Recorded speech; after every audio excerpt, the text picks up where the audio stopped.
As a visionary, I know success is not born overnight, but rather takes shape after a long and sometimes challenging process. Often alone at the top, I follow my passion, listen to my instinct, and always maintain a laser focus. In solitude, my creative mind dances, filling my imagination with originality. Attention to detail, demanding schedules, and multitasking are everyday realities when building towards success. The principle resonates across all my rent roles is too as a damn mother, high. humanitarian, philanthropist, and entrepreneur, as well as with my new field. What that was, I don't know what that was, Greer. I guess it's Feel Good Friday and we need a little ha-ha. So ha-ha. Good morning, everybody, and welcome to Black Press USA's morning show, where we bring you the headlines and the culture for Black America. And my co-host this morning, so excited, Jill Munroe, is back. Good morning, sis. Good morning. Thank you for having me back. No, I'm glad to have you. It's Oscar weekend. It's been an Oscar week, lots of events. But what I love most is about the Black events that happened during Oscar week. I had an opportunity to go to the Lexus Uptown Honors, which was just deliciously fun. And we're going to get into that a little bit later. But that's where they honor Black men and their creativity and their accomplishments in Hollywood. And then, of course, yesterday, we had the Essence Black Hollywood luncheon. And all of the girls, the Black girl magic was on full display. Did you see any of the videos? I saw some of the graphic photos, and I saw how excited the audience was when Brian and Michael B. Jordan came out to present Zenzi, Ryan's wife, with the award that she received. Mm-hmm. I mean, it was just such those, Thursday, was it Wednesday, Thursday was Black Hollywood's day. And then, of course, we're coming up on Sunday. So, folks, we have our morning poll. And the morning poll is, with the 98th Oscars happening this Sunday, which historic milestone are you rooting for the most? Is it A, the director, Ryan Coogler, for becoming the first Black filmmaker to ever win Best Director? Is it option B, the actor, Michael B. Jordan, winning Best Actor for his dual role? Okay, he played two people for Sinners. Or is it C, the support for Tiana Taylor for One Battle After Another? So, I mean, which one are you rooting for, Jill? I think the one that is most likely to happen is Tiana One Battle After Another. Although I feel as though, because of the momentum from the Actors Awards with Michael B. Jordan, I know they were working on before that he definitely has a legitimate shot, more than I imagined when the awards first did for Sinners. So right, because Timothy Chalamet made the comment about opera and ballet, and if you don't know, Sinners, they're going to be performing because they're also Raphael Sadiq is nominated. I think should be highlighted for best. I think it's score. And so they're going to be performing, and Misty Copeland is going to perform, and they're going to add ballet. I don't know if that's a dig at Timothy, but that whole comment that he made about ballet and opera not being relative or important today, I think it hurt him. But you never know, because white folks, they get a pass all the time. It's called white privilege. And he's been saying that since 2019, really. Yeah, he said it in several interviews, but now people are paying attention. Okay. All right. So the poll, let's see what the chat is chatting about. Michelle Madison says she's rooting for A, the director, Ryan Coogler. Okay. Sandy Jones is saying she is B, Michael Jordan. And then Mike V says, Grand Rising, Jill, your mic is going in and out. Please adjust. Okay. So we have production. Greer's assistant production is telling you, let's get the bike going. And then Michelle, she says she changes her mind. She wants all of the above. I think Well, okay, Tiana Taylor, I really enjoyed One Battle After Another. It was extremely long. It's almost a 3-hour picture. So I recommend watching, though. It is good. But it gave me Monsters Bob vibes. So if she, it really gave me that. When I was like, okay, this is giving Monster Ball. So I see her following the pattern. I really feel like that whole movie feels like what Hollywood prestige kind of loves. It has DiCaprio, it has Sean Penn, the Hollywood classic white actors. PTA, Paul Thomas Allen, is a huge director, never been awarded. So that's why I think director, it might go to him.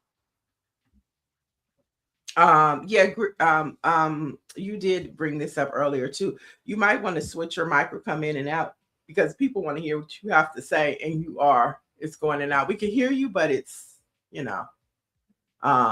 so if you want to go in and out, and then we'll keep the poll going before we bring in our guests. We're gonna fix this audio situation so everybody can hear us loud and clear, because we're gonna stir up some good Hollywood trouble today. So let us know. Keep chatting. Mike V, Orangey, who you guys got for the 98th Oscars happening? Are you rooting for? I know we would root for everybody Black. Issa Rae told us we rooting for everybody Black. But who are you most excited to see get the award? Is it Ryan Coogler for Best Director? Option A. Option B, Michael B. Jordan, or is it C, Tiana Taylor for One Battle After Another, which was a great movie. Sean Penn and Leonardo DiCaprio kicked ass in that movie. I mean, Sean Penn was really good. I think out of anybody in that picture, I think Sean Penn deserves the award. And can you hear me now? Is it going much better? Okay. Nope.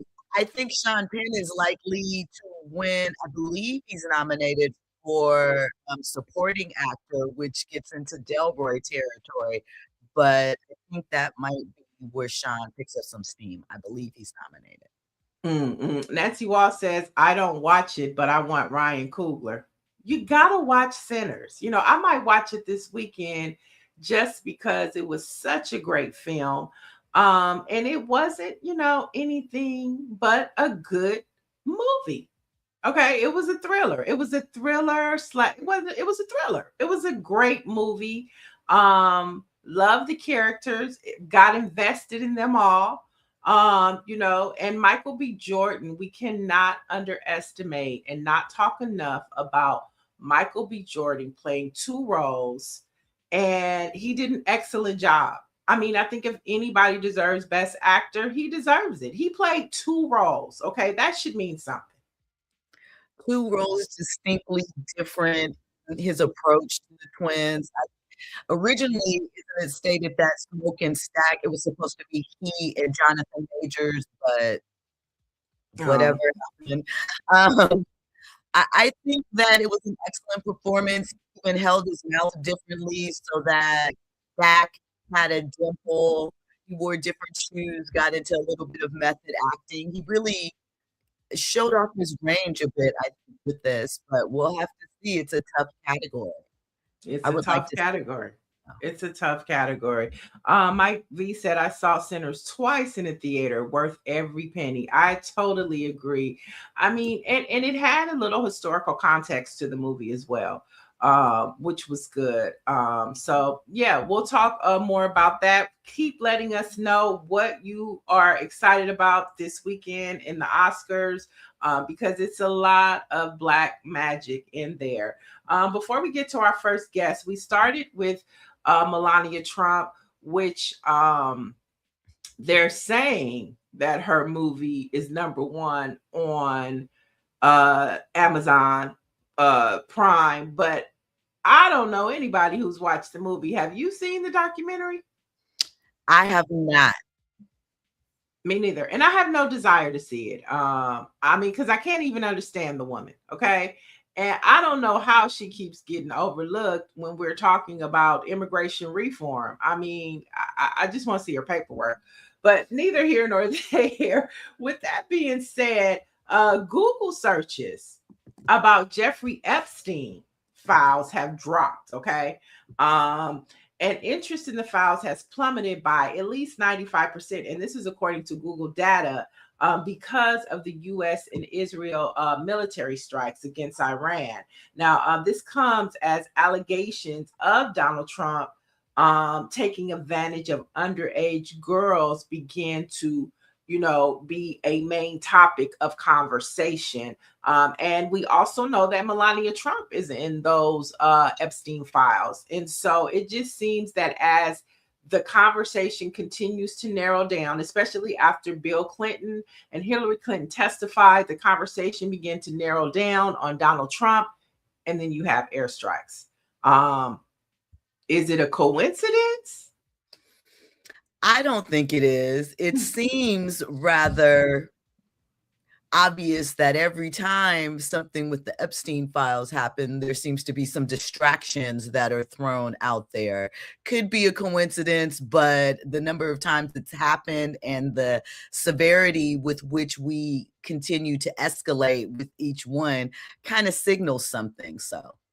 All right. And so on the other side of our first guest, we're going to get into some more Jackson news. We have that coming up a little bit later because the anticipation of this Michael movie is growing, and the Jackson family has some, I don't know, maybe they have some problems with the movie. We don't know. We're going to get into that later since we're talking movies and pop culture today. But our first guest is a media entrepreneur. He's an executive producer. He's a veteran. And he's co-owner of Uptown Magazine. Welcome, Lynn Burnett, to the show. Good morning. Good morning. Good morning. How are you? Good. Thanks for joining us this morning. Yeah, sorry, it's a little delayed to get the link right. Oh, not a problem at all. Now, you're an East Coast person, right?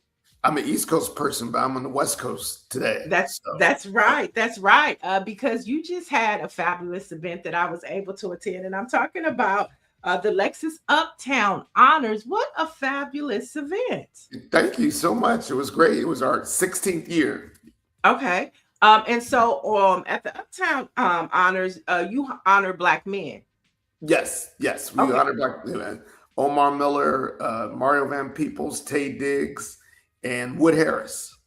Okay. And so how did you come up with the selecting these men? Well, this year, look, we work with Lexus and their agency, Walton Isaacson. So it's a team of us to get together every year. For years, we honored sort of, everyone that was achieving Black excellence in Hollywood, men and women. But the last 2 years, we really decided to focus on men. And with all the success that the gentlemen have had, some current, some, throughout a lifetime, they were easy ones to select. Mm-hmm. So when you're moving through this selection process and you start looking for names, do you look at people that are having a good year, or are you looking more at the legacy and length of their careers? Because in the nominees, you have both, but I'm wondering what the selection narrows down to.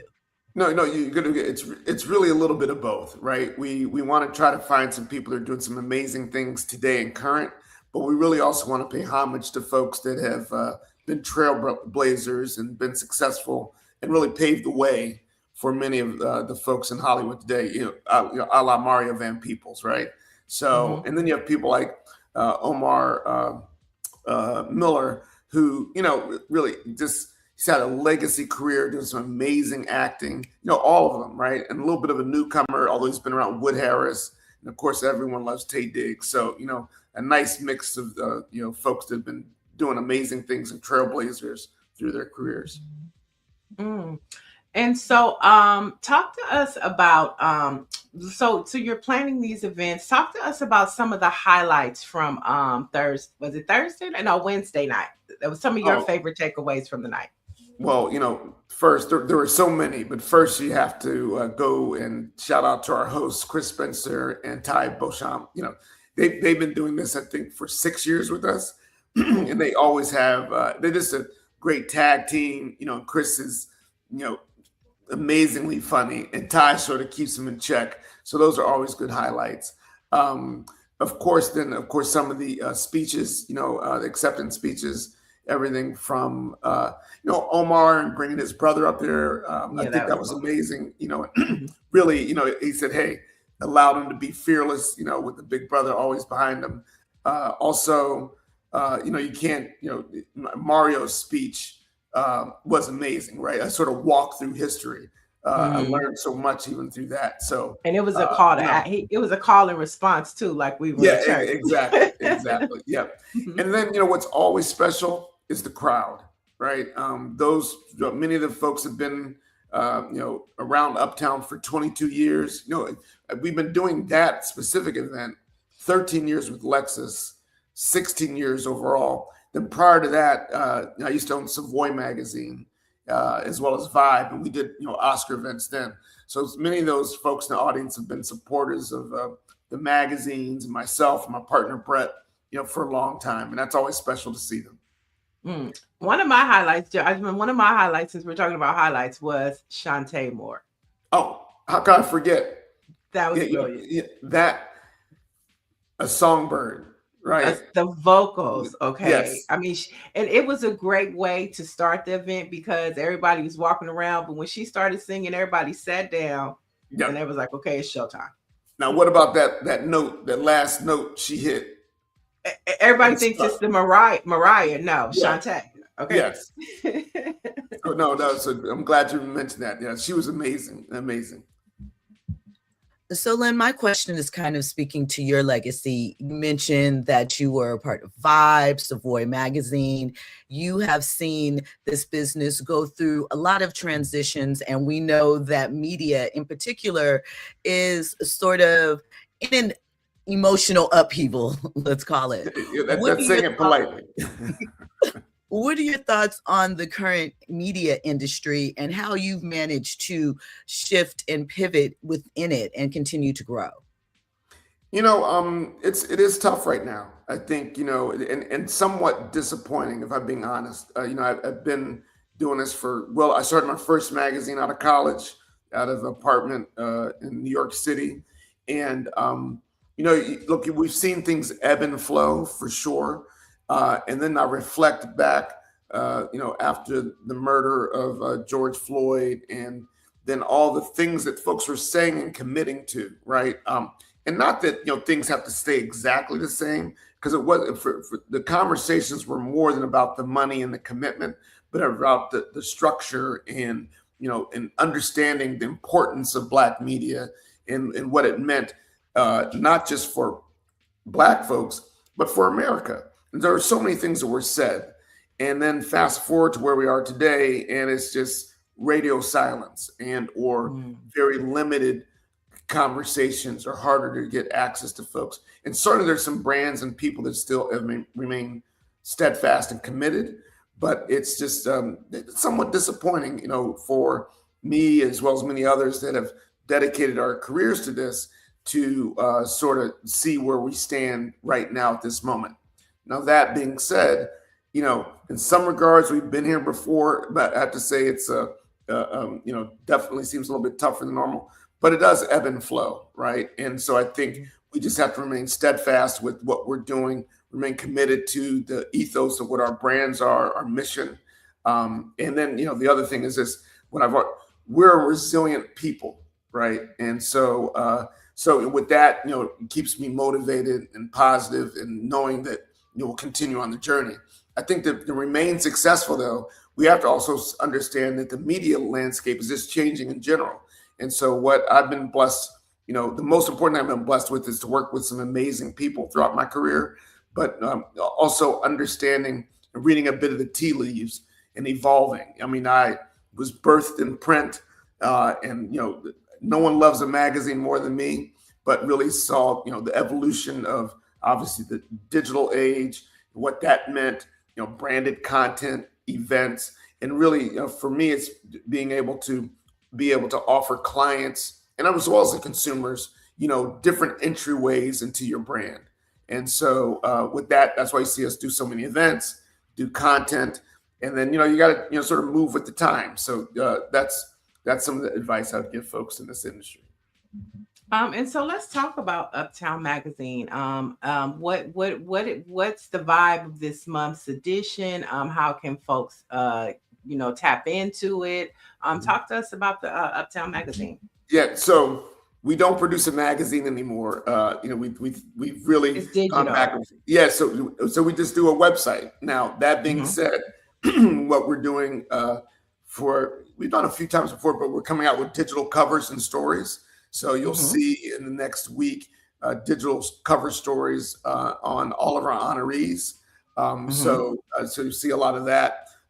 So we go to our website. Anika Harris is our editor, who does an amazing job, who's been with us for maybe 15, 16 years now. So she does an amazing job of getting great stories and getting things up on the site and coming up with new innovative ways to reach our consumer. So we really are double clicking into the site with great content, a lot of getting into more video a little bit as well. So so that's what you can see on tap. And then we're leading up into, of course, the next big event, which will be in Martha's Vineyard in August. Exciting. Jill, I'm sorry. I believe Greer is a question. Okay. Greer. Lynn, you won't remember me, so I'm not going to go down back in the Vibe days. But what I wanted to say is, Vibe represented at the time that it came out. It was urban culture's rock. What's the other one? The rock and our Rolling Stone. Our Rolling Stone, right? It really was that. And I just want to talk about that a little bit, like what happened, how did we lose that, for urban culture? Because we had, prior to that, all of our, urban magazine, what's up and all that. But when Vibe came in, it was like Source, but on a whole nother other level, right? Yeah. So now we don't have that. I want to talk a little bit about like what happened. Did the culture change? And is that why Vibe is no longer kind of filling that space? Yeah, I think it was a confluence of a bunch of different things. Certainly you got to go back to what I've mentioned before, right? Just the evolution of media and digital in the digital age, and how that definitely affected all magazines, right? There was a recession that came about right toward the second time as with Vibe that really, hurt the ad business. But I think the most important thing, again, you just, like I said, you have to move with with what media is doing, right? And I think one story, Vibe was the first consumer magazine, the second consumer magazine online behind Mother Jones, right?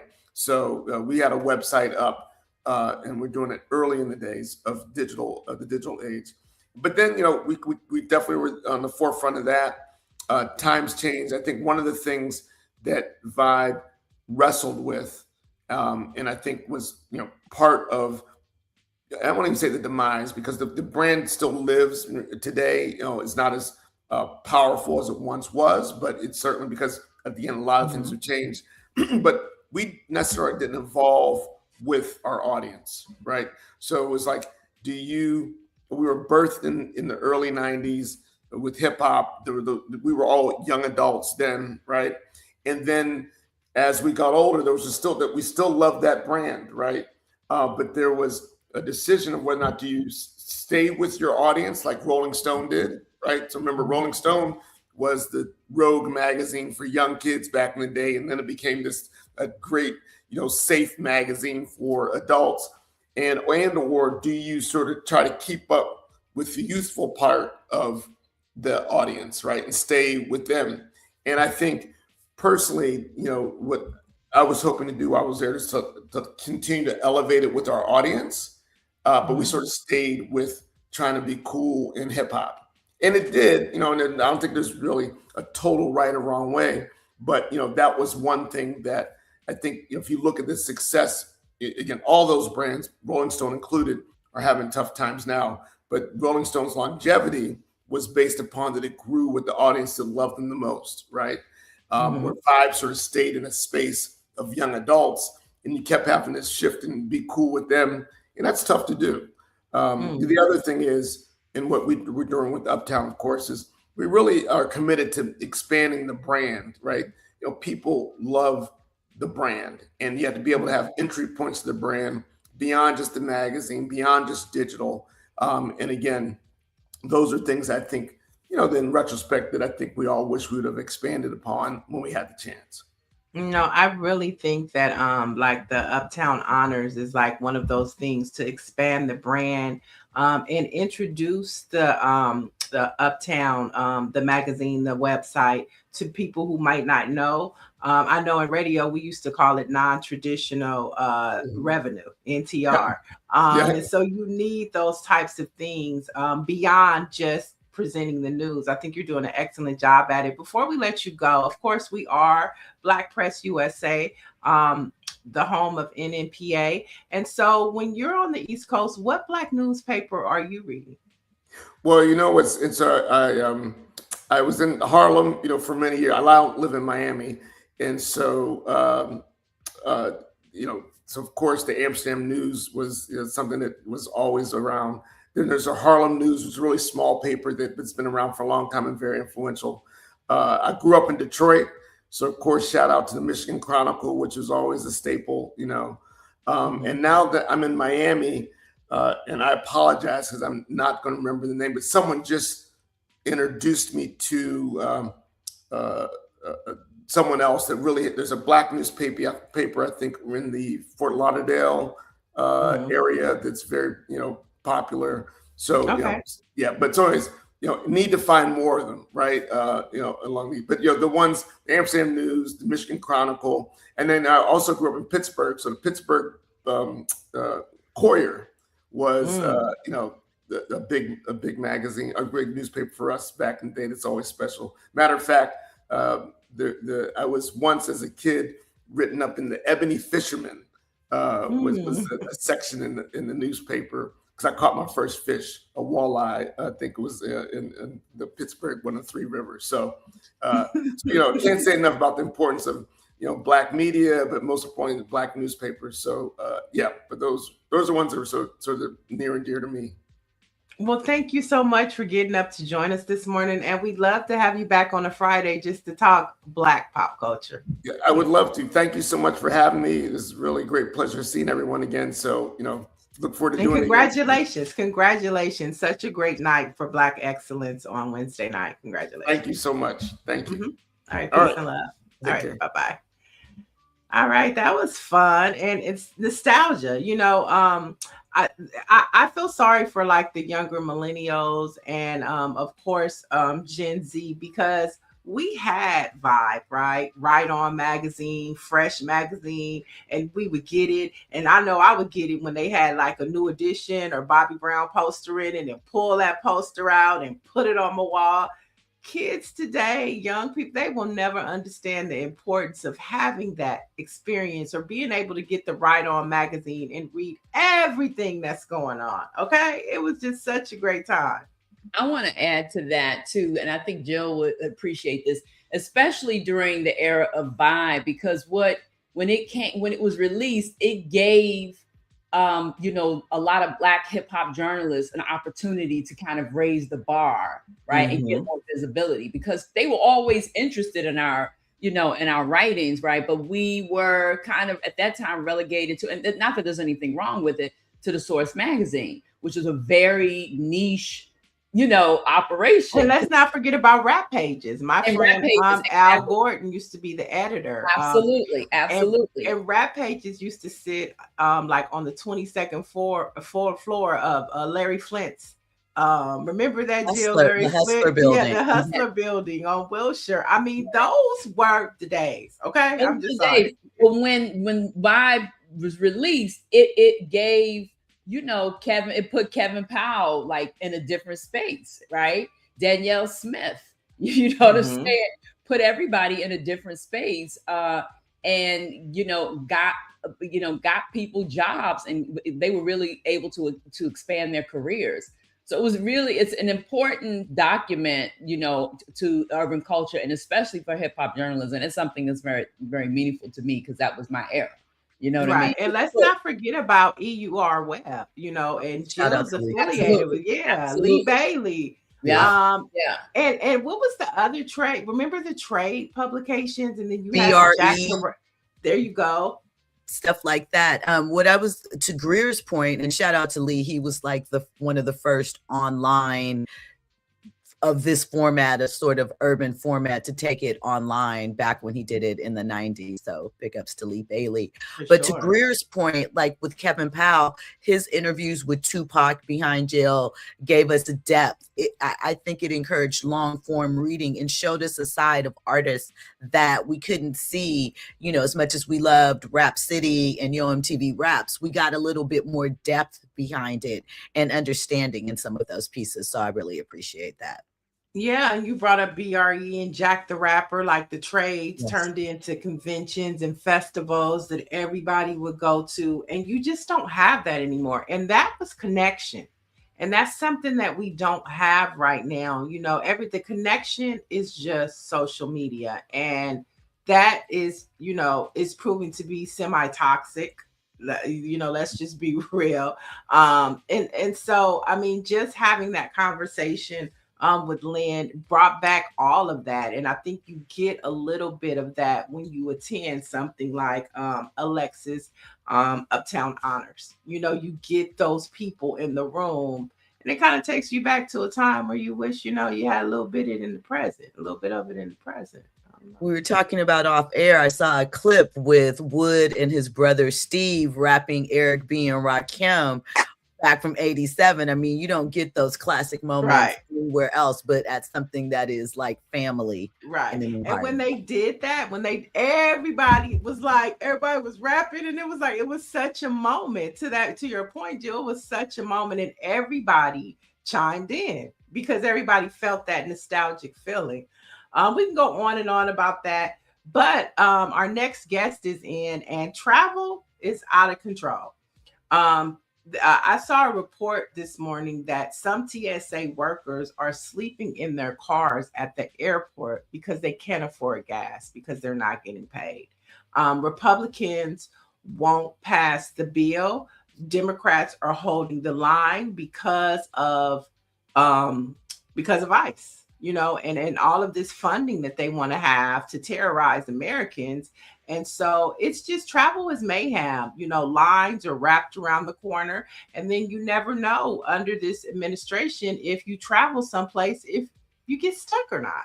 So while many were traveling a couple weeks ago, military strikes happened. Israel and the US started bombing Iran, and some of those missiles hit Dubai. And our next guest was in Dubai when the missile struck. So let's bring in our guest, Abram Mitchell. Good morning. What's up? Good morning. Good morning. Good morning. How y'all doing? We are good. Glad you were back on US soil finally. Yeah, me too. I got back right on time.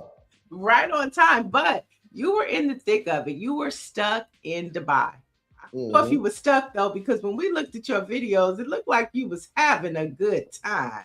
But talk to us about the moment you realized that Dubai was under attack. Man, when I seen the first one that hit right across the street from our hotel, it was like a little like a small debris, and the hotel's on fire. And then when I seen on Instagram that President Trump bombed Iran, and I seen how close Iran was to Dubai, which I didn't really know that beforehand, I'm like, okay, how this go play out? You know what I'm saying? So I'm asking my driver, and then everybody trying to keep calm about it. But yeah, that video that you just played, that was right across the street from the hotel I was staying in. So then we switched hotels. About an hour after we checked into the room, boom, you hear another bomb, and you feel it. And, it was kind of like that first, I'll say that first thought. I'm like, hold on, what's about to go down?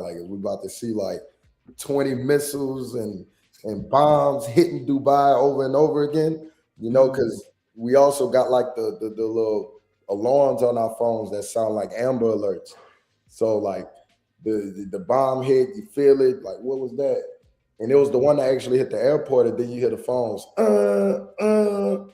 Then it's like a bomb, missile threat, take shelter, get away from windows. And I'm like, hold on. And then everybody going to the lobby of the hotel. I'm just like, all right, what's really about to happen? Because I remember looking at these videos on Instagram of Ukraine and seeing it from somebody's POV of like recording and then a missile hitting right in front of them. And I'm like, remember the feeling I had seeing that on Instagram. I'm like, man, thank God I'm not in that. And then I'm like, am I about to be in this right now? You know what I'm saying? So thank God it wasn't like that. But at first, I definitely felt like it was going to be like that. You know what I'm saying? I definitely felt like that. But it turned out that it wasn't like that. But it definitely was an eye-opening experience for sure. So let me ask you, being that you said everyone was like going down to the lobby of the hotel, did they give you any precautions? Did you feel safe and secure with the environment that they set you up in after the first strike? Yeah, I mean, Dubai, like it was crazy because like I feel like if that happened in America, it would be crazy. Like it would be everybody panicking, screaming, like it would be crazy. And like everybody went to the hotel lobby, and then like everybody stuck out there for like 45 minutes and everybody went back to their rooms. And it just like the atmosphere, people wasn't on the streets as much, you know what I'm saying? So it was less traffic. And like everybody, like when you on the rooftops are chilling, because like everything remained open. So it's not like they shut down everything. Everything remained open. But like if you hear something in the air, everybody look up. You know, if you hear like a loud noise, everybody kind of like, all right, what that is. But it wasn't like a state of emergency. You know, like Dubai made it feel safe when they was putting out those numbers, like this many missiles was shot or drones, and they shot X many of they shot them down. You know what I'm saying? So still seeing how many missiles and drones had been attempted to be shot over there was crazy, because it was like the first day it was like 295 of them, and they shot down like 282, and most of the ones that didn't get shot down fell into the water or something like that. But still, it was also like a sigh of relief, like, okay, these fighter jets getting all that out the way. You know, Dubai is still a safe place. Like I didn't travel to a lot of places. Dubai, like, it's one of them, the top, like when it comes to safety, because one, they ain't got guns out there. Two, is cameras everywhere. And three, it got to be like a strict regime, because people not trying to break rules. Like I left my bag with like $2,000 and my passport and belongings inside of a taxi, and they brought it right back to me 4 hours later. Wow. In America, that's over with. But at the same time, in America, we ain't had to deal with, you know, active war site, whatever you want to call it. But I've been reading some reports from the FBI saying something about drones threats or whatever in California. I don't know if that's real or anything, but that'll be crazy. you know, we're out here like the FBI said it, so we don't know if we believe it. You know, the governor seems scared on that video he put out there. I'm like, why is his voice trembling like Epstein? that? I've said that my response is Epstein files, but I want to ask you this: how long were you stranded, and how much did something? What was the financial cost of being? How long were you stranded, and what was like the financial cost of that, if you don't mind sharing? Man, I was there like 5 days. Beyond, which was it 5 days beyond? No, you were supposed to, okay. Yeah, and I know I still haven't got refunded for my original flight back home, which was like a business class flight that cost us some money. That was like $5,000. I still haven't got that refund, but I should get the refund. The hotels was like $500 a night or something like that. So it costs a little bit of money. But I thank God that I was in a position where it I'm not going to like be, what's the word I'm looking for? I don't want to be insensitive to people that did, you know, feel the financial hit, but I didn't feel it, you know. If anything, I made the most out of it. Like, I'm like, if I'm locked in Dubai, this is one of the most beautiful places I've seen. Like, I'm gonna make money off of it. You know what I'm saying? So, like I told you on the last interview, like I run a construction company. I buy land and build houses on it. So even while that was going on, I still had properties that was closing. You know, I had closing schedules, so I ended up closing 2 real estate deals while I was there. When I say close it, it's a property that I built, like the house that I'm in right now. I built this house.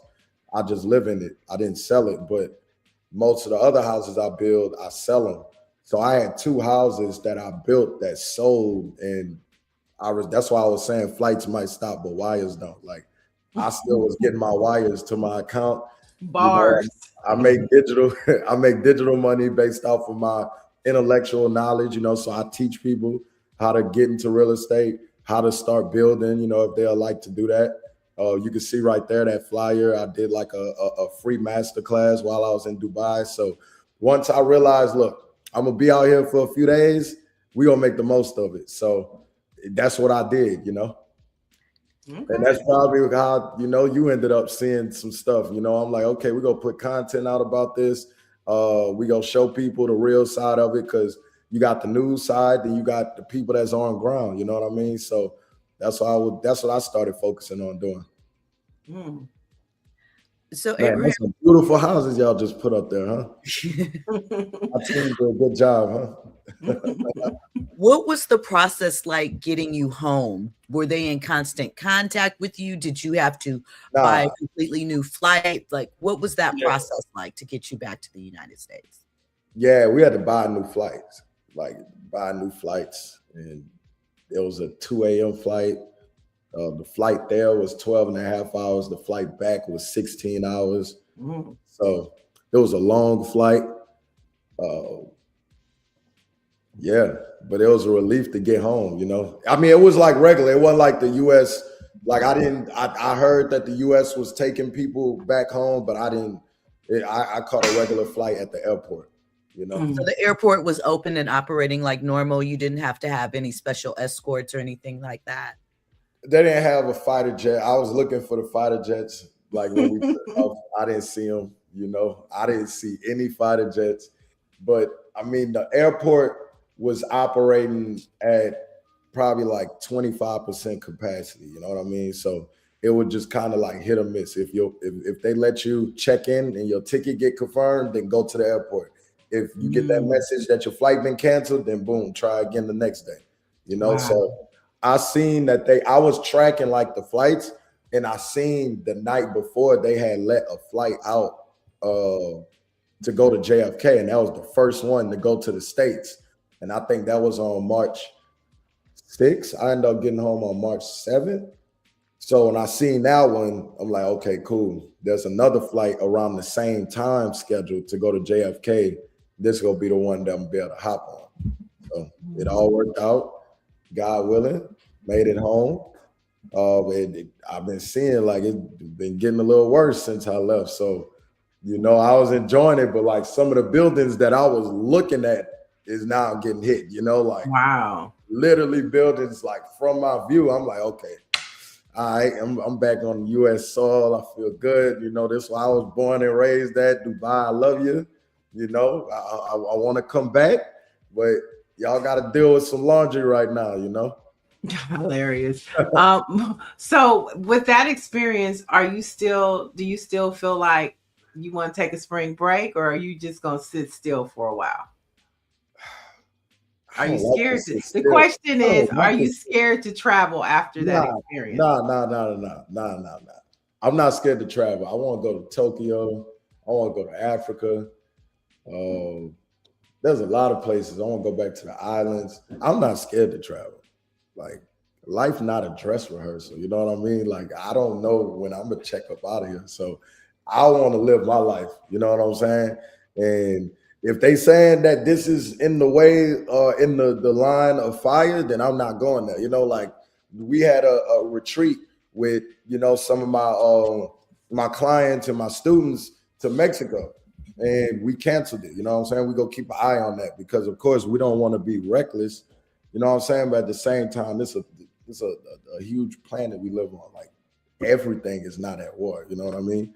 So, everything is not at war. Yeah, everything is not at war. But if I can't go out the country, then catch me in Miami somewhere. You know what I'm saying? I like to be on the water. Like, I like to be on a boat on the water. I like good views. Nashville is cool, you know, but we're inland. You know what I'm saying? We don't really have beaches around and stuff like that. So you definitely will see me traveling more. I'm looking to plan something in probably in April, because I got an event going on here in Nashville in 2 weeks. So.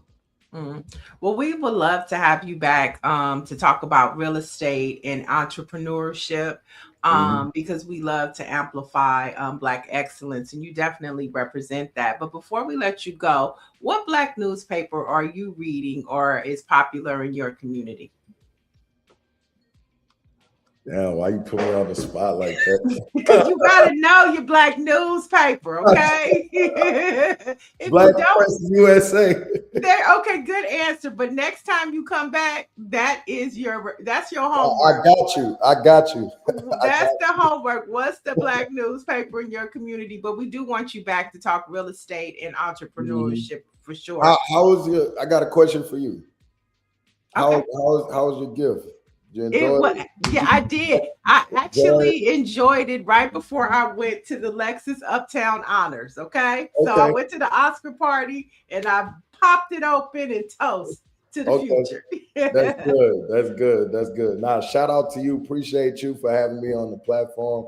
Not once, but twice. All right. But twice. And you're going to get 3 times because we're going to talk business when you come back. We go do that. So I always look to provide value. Appreciate you, Niel. Appreciate you, Jill. All right. Peace and love. Have a good weekend. Listen, and April, I'm gonna give you a little hint so you'll be ready the next time. Nashville Tribune. That's our paper. That's a different paper in Nashville. Tribune. It's Black owned. owned. You know what? The Black Business Journal. Right, there you go. There you go. There you go, bro. Y'all just not thinking. Yeah, and see, they should be writing about you. You need to know your Black newspaper so they can write. I just got nominated for the Nashville Black 40 under 40. Oh, so okay. Congratulations. Appreciate it. Congratulations. All right. Black excellence, Black man. We'll have you back. Thank y'all. Y'all have a good one. You too. All right. Bye-bye. All right. Fun day today. And speaking of being stranded and the government social media handles are out of control. Have you seen some of the out of control? And one of them was with Ed Reed and Ray Lewis, and they're pushing back after the White House used their NFL highlights in a war-themed social media video. Now, the video was tied to messaging around Iran, but is it appropriate for the government to be using pop culture on serious things? I think that's Abrams and somebody. Is that Abrams and somebody? Oh, here we go. I think we're going to see it. Oh, so see, Ed Reed is saying he didn't approve the video. But should the government be using, pop culture to talk about such serious things that are happening in our country and around the world? I think, well, on one hand, it is, when you think about not this administration, but in general, we communicate in memes now. Everybody's in on the joke. That is something I feel started with Twitter. But I think that this administration has shown their lack of professionality. Their lack of professional ethics. Right. That's obvious. They've also shown that they don't care who they offend or disrespect. I mean, let's not forget what Trump posted a couple of weeks ago. So expecting the office to still, I don't know. They've diminished the office of the president and the administration so much with their antics and the things that they've done. It's not surprising that they're doing things like this.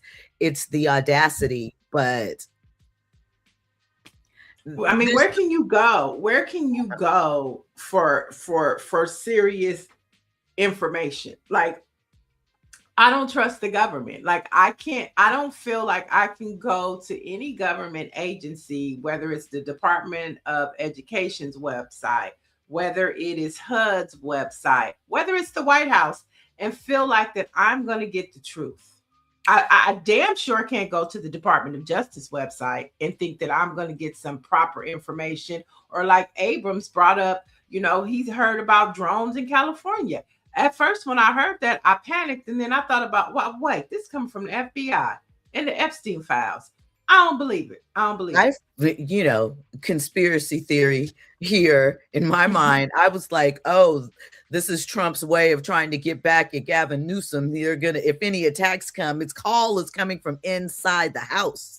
Oh, really? That's what I was thinking. Should something have happened, because it didn't make sense, you know, like some type of revenge factor. But to your point, that is why shows like this, our Black newspapers, as much as we can, are important, because you can't trust our elected officials.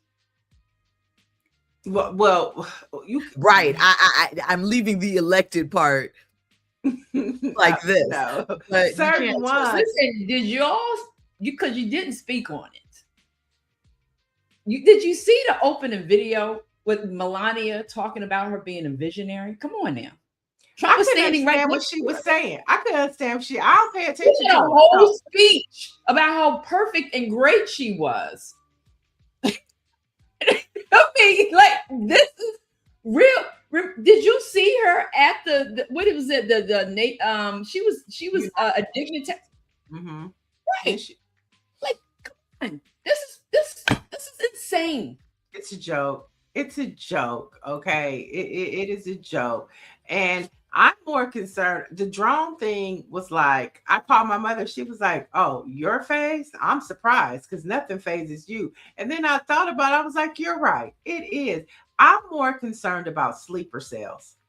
I'm more concerned about that than I am a drone. Now, I'm not saying it's not possible, but I think as the American people, we should be more cautious as it relates to sleeper cells, because we know that these types of things happen. We know 9/11 happened, and that's the serious conversations that our country and our leadership is not giving us, how to be on our P's and Q's when it comes to things like that. We have to remember that it just came out that it was the United States missile that bombed that all-girls school that killed 160 people. So when I hear things like that, I think about our young children at schools. You know what I'm saying? And things like that. And that is serious. And then they put out these stupid ass videos, you know, when they're sitting over there bombing innocent people and thinking that there are no repercussions for that. And then you hear somebody like Donald Trump say, oh, well, people are going to die. And that is the effect of war, casualties. And a lot of times the casualties are regular, most of the times it's regular people. And so that's what scares me for our country and our soil. It's the sleepers.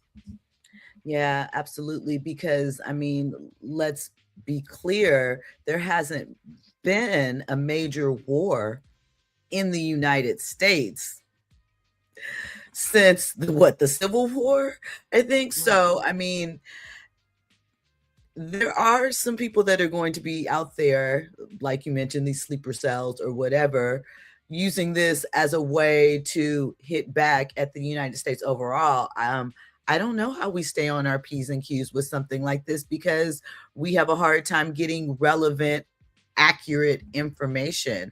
I think you just have to overall stay diligent. And if you are in prayer, do that and check your sources. Right. Check your sources. I'm with you, Jill. I when I heard that, we were on, Nielle and I were on a three-way chat the other day, and one of the person like, oh, Neil, I'm so worried about you because I hear they're gonna be dropping drones on LA. And I was like, girl. Right. Like, listen, here's the thing. I can't, they are terrorizing us. And I cannot continue to live my life in this way. Ain't nothing you can do. If they're dropping a bomb on then I'm done anyway. So what am I gonna do? I'm done. It's a wrap. You gotta live your life. And you can't trust any of this. And furthermore, how I see this, do you think they're going to tell us where they're dropping the drones at? They have us looking at LA and they're dropping them on the White House. I mean, come on. It's just, I just can't. It doesn't make sense to me. Right. It doesn't make sense. I'm more cautious when I go to the mall and stuff now. I'm like, where are the exit signs? But let's be clear. And we can stick a pin in it after this. Let's be clear. The number one terrorist threat to the United States of America is the white man. The FBI said it. There's intel to prove it. So if we want to talk about anybody else, the number one terrorist threat to this country is Trump and his clan. Listen. And on that note, let's talk some HBCU news. Howard University athletes no longer are allowed to kneel during the national anthem. Now, student athletes must now either stand during the national anthem or remain in the locker room under the updated athletic protocols. Now, the adjustment follows a women's basketball team kneeling during a game against the United States Military Academy. So athletics leadership says advocacy remains encouraged, while some players question whether the change limits how they can protest. What are your thoughts on this, Joe? So it was fine until it happened with the women's basketball game against the U.S. military. What changed there? The action was the same. I'm sure they were respectful in that. So why is it being updated now? What type of pressure did they receive? That would be my question, right? Mm-hmm. Because what about this moment made you say, nope, no more? Especially as you indicated, it's something that they had continued to do. I feel like there are other ways that we can express our displeasure or, show our resilience or our displeasure with what they're doing. So I'm not so torn up about that one action because I don't even know. And that's not to say that it didn't work. I don't know if in 2026 that has the same impact that it did in 2016, if people are just blind to it or still offended. I mean, obviously it has some impact, but I do wonder what the exact catalyst was right now that made them say, no, we have to change officially the statement and put that out. You're playing the U.S. military. Politics may get involved. Money situations might be involved. You just never know. But it's a sad thing. RNG says in other HBCU news, JSU, FAMU, and SU bands appear in a video for the release of the new Michael Jackson movie. Shout out to those swag bands. And that's what we're about to go into, the new Michael movie. We see Janet Jackson. I just love your background. Thank you. Okay. Love it. And word on the street is Janet Jackson is dating the Honorable Minister Louis Farrakhan's son. Yes. Is it Mustafa? I think that's the name. But it's Minister Farrakhan's son. Okay. Yes. And their families have been friends for a long time. They've been seen holding hands at several events. He's a handsome man. I'm like, go, Janet. And I heard that he's a widow. He's a widower. What do you call it? Male widow. Widower. Widower. He's a widower. So I like this for her. I love this for her. And I love this for him. They're a very attractive couple. If it's true. But speaking of Michael Jackson, the Michael movie will be released nationwide, of course, on April 24th. but early access will be available on April 22nd in formats like IMAX and Dolby, so you can see it a couple days earlier. This movie is garnering a lot of attraction, but one of the things that's trending is that the Jackson family got a sneak peek of it, and Janet's not too happy about it.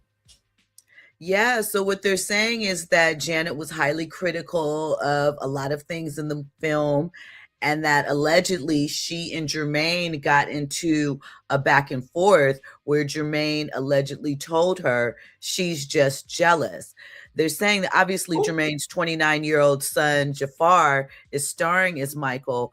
And what they are alleging is the family, Jermaine in particular, believes that this project could be the vehicle to restore the Jackson family and Michael, but the Jackson family overall, back to legacy that was sort of stripped away by how Michael died and some of the allegations that obviously followed him towards the end of his life. And the thing is, so one thing that should be said is that depending upon how well the Michael movie does, there is a part 2, because originally the film was like 4 to 5 hours and they were like, no one's going to sit for that. So there's the first one that is dropping next month. And then if it does well, there'll be a part 2. But they're saying that Janet is not featured too much in this. And obviously it's Michael's story, but I think that's crazy if that is what ended up happening. But she is also working on her own biopic. So we'll see. Okay. So here's my response. So one of the things that I did read about this is that Janet didn't they offered her to be a part of the production or have input. She decided not to have any. So now, you get the end product, and I mean, you could have had your input. But the name of the movie is Michael. But I don't think that if you're going through the Jackson childhood, you can't ignore Janet. She was one of the kids, right? So how could she be left out? So it'll be interesting to see how they curated this movie, and how much the family is actually involved. And if the family is involved in the movie, I'm talking about as far as storyline, then how can you not have Janet Jackson in it? She reported, I mean, she does have some say as far as her likeness being featured. There's, it's a wiggly thing, but they said that for the most part, they have removed her, and his children were involved initially. Paris has been the one that's most outspoken. They are no longer involved. Although I've always felt, and this is no shade to her, obviously that's her father and all of the things, but how much she was so young when he passed, and the bulk of the things that are discussed, would she really know how he felt or what the correct perception is? And again, obviously that's her father. I'm not saying that, but she was very, very young for a great deal of this. She's also unhappy about the film in general, and her and Janet are kind of on the same accord as far as the film goes. But that's a great point. She was way too young. Everything about her father, probably she has learned through video, and stories from the family. But I will say that all of this conversation is definitely building up hype for this movie, which is what it needs to be, a blockbuster. I hope that it does sell, because people cannot forget about Michael Jackson, Right. Greatest entertainer of all time. You can't, everybody go see Michael Jackson. We love Michael Jackson. And I mean, it has some of our favorites in it: Nia Long, Lorenz Tate, Coleman Domingo. I read that Halle was cast as Janet, Halle Bailey. So we'll see how far that goes with that. But Antoine Fuqua is, one of ours. We love his work. So I'm curious to see what comes together. Yeah, and as time goes, we will continue to follow this story and maybe even try to get some of the actors on the show. I have a question before you two, before you move from this topic. So they hope that this movie will restore the Jackson family Do you think with all those that star power that you named, because you know that's where it comes from, all this emotion comes from, like this connection that we have to the actors that played, you know, these roles. Do you think this film would have that potential, like that it could do that it could change, you know, the Jackson, restore them to their dynasty as you know, they. Well, for me, I think that there, you know, if you're thinking of like Gen Z, maybe they may not be aware of peak Michael or why Michael Jackson is so revered in that way. So, I mean, getting to see that on film, and I heard the reenactments of the performances are crazy. I mean, personally, American Dream was it for me. It's one of my favorite biopics. I know it's a miniseries, but I am curious to see what's going to happen. I think that it could restore it or reintroduce it to those that weren't there for the magic. And it's always good for us to relive it. But yeah, I think it could in a way, but not in the way that Jermaine probably is thinking. I mean, I agree with you. I think that for a Gen Xer and beyond, a baby boomer, they're a dynasty to us. I mean, regardless to the fact. I mean, they don't need to be a reintroduction because they are a dynasty to us. I think it's for the younger generations to introduce them to the phenomenon that we know the Jackson family is. We know 2300 Jackson Street. That's it. That's all. I think I'm gonna play that today. I mean, you know, we know 2300 Jackson Street. I think it's just the introduction to a new generation, and it'll be a nostalgic experience. Like you said, the performances go crazy. We're gonna love that. Okay, like we were talking about Right On Magazine and Fresh. It's gonna take us back. That's what it's gonna do. And for a new generation, hopefully they'll understand what it means to be an artist. Like the closest thing we always talk about to Michael Jackson is like a Beyonce. And a lot of that has to do with the work ethic. A lot of that has to do with the parenting, right? Matthew knows wasn't no joke either about a Destiny's Child. Correct. And when I say Destiny's Child, I'm talking about Beyonce. Okay, because she was Destiny's Child.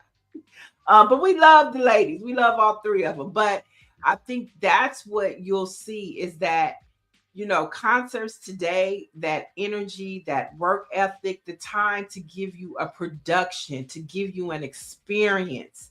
That's what the Jacksons did. You know, I think Cardi B is Cardi B and she's doing her thing, but there's nothing like a production. Okay. And that's what you get. That's what we got from the Jacksons, right? Facts. And so I'm excited. I want to address Big Cheese. I'm sorry. He says that I'm not in touch with Gen Z because they love Michael Jackson. Do they? Some might. I'm not saying that they don't, but I don't know if you've seen a video that's circulating online where there was a guy on a college campus or a high school campus, and he was showing them photos of early Whitney Houston, and they had no idea who she was. I think that the idea is that, you know, maybe one-to-one, maybe you've done a good job and you're passing that lineage on and sharing those things. But overall, Gen Z doesn't have the same thing that we had growing up. They don't have family time around the TV where there's only one TV in the house. So everybody is looking at the same thing. There's not water cooler talk. Gen Z is very niched off, and so they don't have the reach back and the connections to things that we did in some of the early generations. There's no Motown 25 moment really for Gen Z that everybody watched, something like that connect the old and the new. So of course the entire world knows Michael Jackson, but do they know the intricate story, the details of why he's so revered? I don't think the younger generation does. They don't understand how we would wait around the TV, you know, for the Beat It video, right? Remember when Beat It came out, or what was the Bad? Remember Bad came on, there was a special on CBS. Okay. Remember the Time came on Fox. There's nothing like that anymore. Okay. Michael Jackson was when Michael Jackson got ready to Thriller, right? I remember as a little kid, I couldn't watch Thriller. My mother was like, it's too much. And I'm like, when I look at it now, I was like, what was the big deal? But these were moments that you just don't have anymore. To your point, Jill, you're totally right. And then he also said, when I said Destiny's Child, I was talking about Beyonce, not her daddy.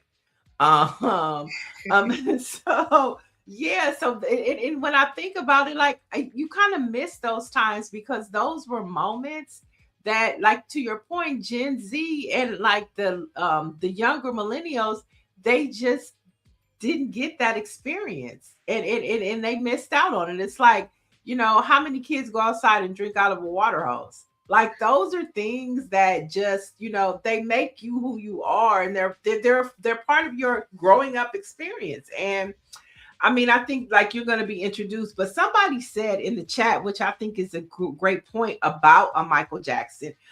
Michelle Madison says, my 11-year-old grandson has liked Michael Jackson since he was 3, and we lived in Sacramento. And I think Michael Jackson does still have that like generational it factor, to where a little kid today, they're still mesmerized if their mom puts Michael Jackson on, or now their grandmother, because there's something about Michael Jackson that just people gravitate to, whether you're young or old. So exactly. To that point, for sure, that type of performance, it's timeless. Yeah. Those were cultural moments, and something that Jill said that will slide by a lot of people, because this is how we grew up. Everybody watched them together, because you was usually one color TV in the house, right? But we were all watching television at night. You watched television with your family. You were a little kid watching 60 Minutes. Come on. Right. Facts.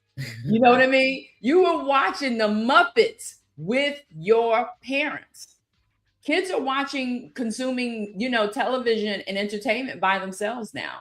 And so, and that's been that way for some time. I had to put, when my kids were young and they're adults now, security measures, because I wasn't around watching TV. We have more than one TV. They were watching them on their phones. You watch and you experience those moments with your families, and that was very different. And it was important too.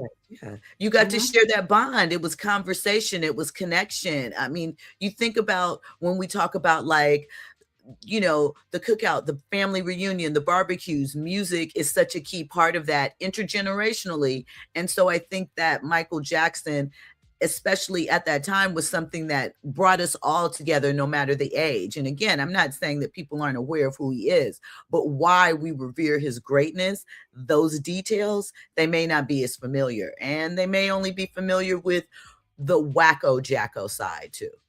All right. Well, we're going to continue this Michael Jackson conversation as we lead up to Michael, which is coming out in April. But you brought up music. So our first Black fact today is about music. The year 1976, and the OJ's "Living for the Weekend" reached #1 on the R&B charts. And so it is the weekend. So what a perfect day. And it's Friday the 13th. I don't know what that means, but "Living for the Weekend" reached #1 today in 1976. And it's also Women's History Month. And on this day, we want to remember and say her name, Breonna Taylor. In 2020, Breonna Taylor was killed in Louisville, Kentucky, in her home during a botched raid. Her death became a rallying cry for the Black Lives Matter movement, leading to protests and calls for police reform, including the banning of the no-knock warrant. So today we say her name, Breonna Taylor. We remember her, and we remember that the fight continues and Black lives will always matter. Jill, I want to thank you so much for pulling up today. Thank you for having me. I'm excited to be here. I love the chat. Thank you all for your comments and questions. It's great. And then you'll be back next Friday. Yay. I will be back next Friday. And I'm at Stiletto Jill everywhere, KBLA, Monday through Thursday, 6 p.m. Yeah, I joined Jill's show on Tuesday, and we had juicy conversation. Sometimes we might have to bring that over to the Friday because your conversations are juicy. Absolutely extend. We love it. You were a great guest. I loved getting to see that side of you. Little, Thank you you. know, let your hair down a little bit, a little unbuttoned dirty. A little bit. And wait, but how can we watch? So KBLA is talk radio. It's a radio station owned by Tavis Smiley. You can watch it on YouTube as well.